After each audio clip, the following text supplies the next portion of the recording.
This section we're going to talk about core values.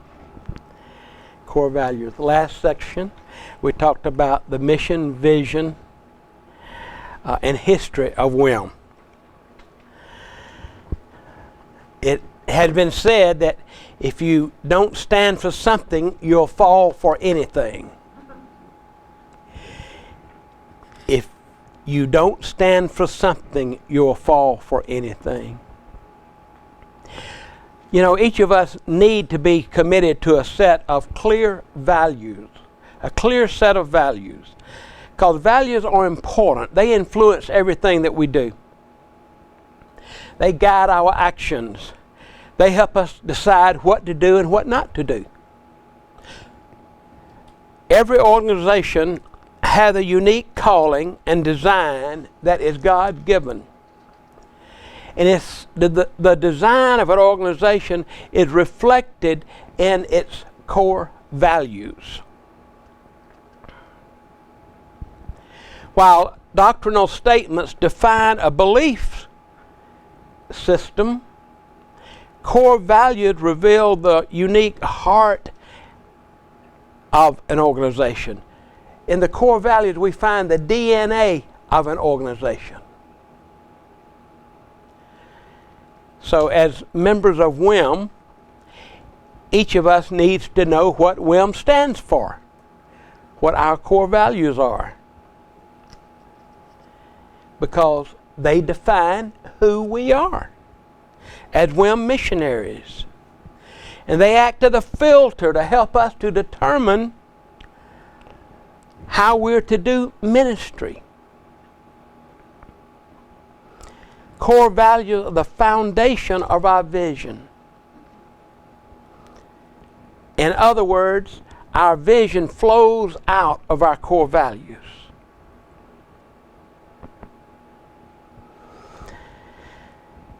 The following values reflect the heart of WIM, and they are Indigenous principles. You would think that would be in there. Indigenous principles, discipleship, committed relationships, kingdom perspective, and servant leadership. These are the core values of World Indigenous Missions. So let's look at each one. Indigenous principles. What is the definition of indigenous? What? Native, exactly. Native, not introduced. Naturally occurring or naturally living in an area. What are some examples of indigenous plants or indigenous animals?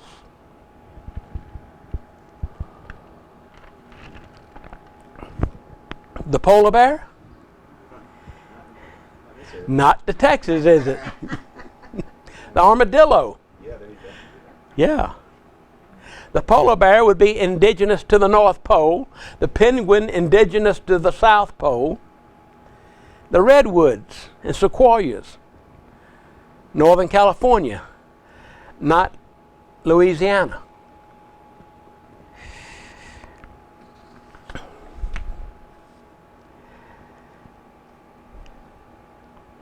Monkeys are in jungles and armadillos are in deserts. Cultures and customs are different throughout the world.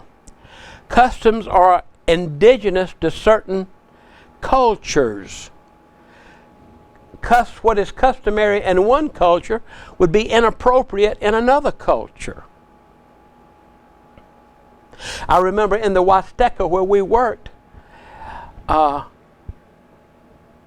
we made the mistake when we first got there of shaking hands with the women. I was always taught to go and look someone in the eye and give them a strong, hearty handshake. Well, there, you're certainly not to do that to a woman. You just maybe to touch her fingertips. Because actually what it means is if you hold her hand in a handshake, it's like making a pass at her. It's inappropriate. So you just touch her hands. And even the men themselves, they just give you a cold fish, you know. Don't you hate it when you're shaking hands with somebody and they just give you a cold fish? Well, that's because it's a part of our culture. So cultures are different. I remember we came home from mission field for a break one time, and I was talking to Mary Nell's dad, and he was a deacon in the Baptist church, and they were just going through a big discussion at that time, and really what they were discussing was the color of the carpet. You've heard those stories before, haven't you? I mean, it was a big, I don't know, brouhaha, you know, trying to decide what color the carpet should be. And he was telling me all about that. And so then he said to me, he said, Chuck, what do you discuss in your churches down in Mexico, in the Huasteca? And I said, well, the latest discussion in Mecachiquico, the village where I worked, was, should we allow the children to urinate on the dirt floor of the church?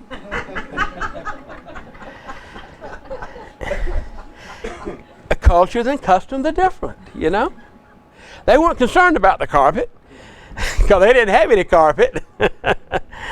It was Carlos. They called me Carlos. Carlos, do you think it's all right to let the kids urinate on the floor during service? I said no. But cultures are different. And they're indigenous. Customs and cultures are indigenous.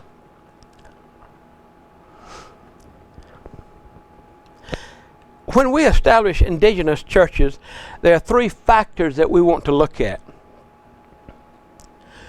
We want indigenous churches to be self-governing, self-supporting, and self-propagating.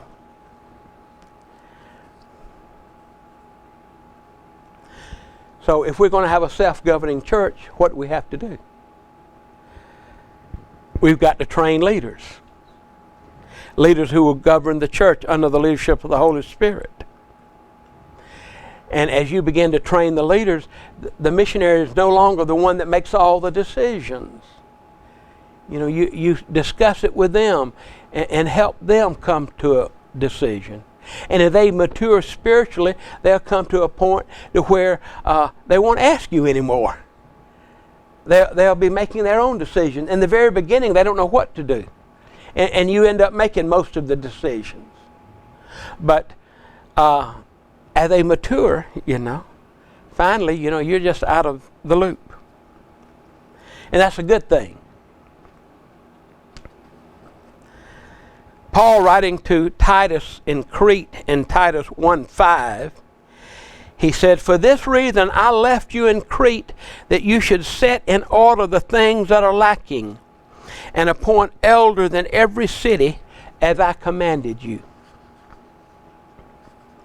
In other words, he wanted Titus to go and raise up elders there in that church, who would govern that church, who would lead that church. And that's what we're to do. We're to raise up leaders so the church can be self-governing. The second principle is self-supporting. We want our churches to be self-supporting.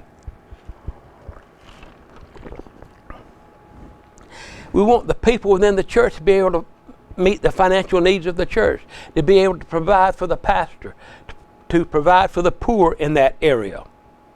Be self-supporting. I know where we worked, the people had very little money, but we still taught them to tithe and give offerings. But their offerings might be bananas, eggs, chickens, rice, something like that. But we wanted to teach them to give, to sow into the kingdom, even though they weren't giving money. because we wanted them to become self-supporting. Because they've got to learn to depend on God to provide for their needs. They're the scourge of dependency in world mission, where the missionary goes in and he provides everything.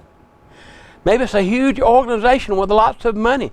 They pay the pastors, they build the building, they provide all the money, and all the people have to do is just come to church. And really, it's making the people dependent, like a welfare system. It's making the people dependent. And we don't want our churches to be dependent upon us. We want them to be self-supporting. Because when they become dependent upon the missionary, they never take ownership of their church. It's always the foreigner's church. It's not my church.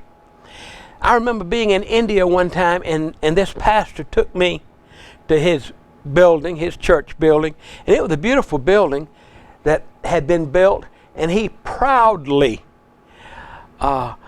explained to me that this building was built by money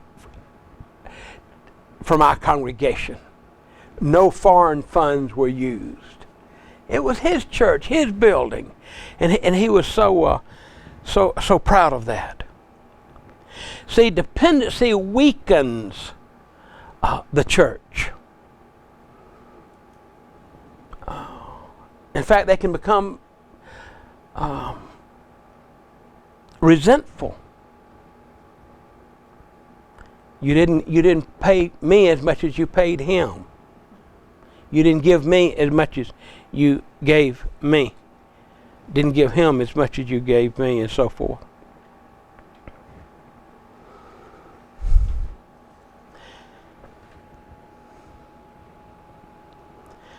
The third thing we want our churches to be is self-propagating. We don't use that word that often, propagate. What does propagate mean? I looked it up, and it's to cause to multiply, to cause an organism to multiply by any process of natural reproduction. It means to reproduce itself, to increase in number or amount. So we want the churches to be self-propagating. We want them to be reproductive. We want them to evangelize. We want them to establish other churches.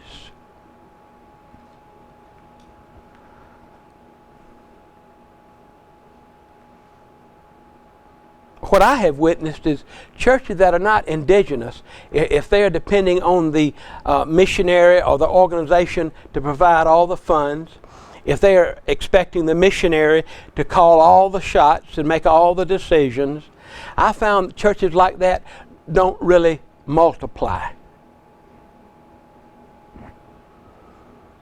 The most success I've seen is the multiplication of indigenous churches.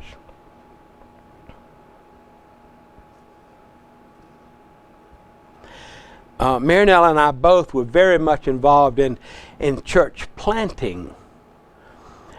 But we weren't the ones actually planting the churches.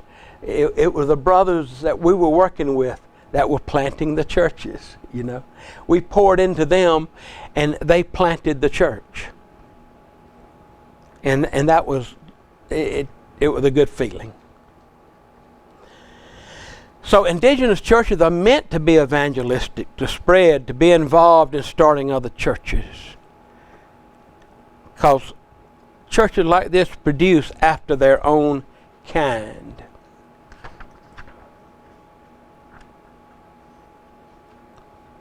So what are the three principles of indigenous churches?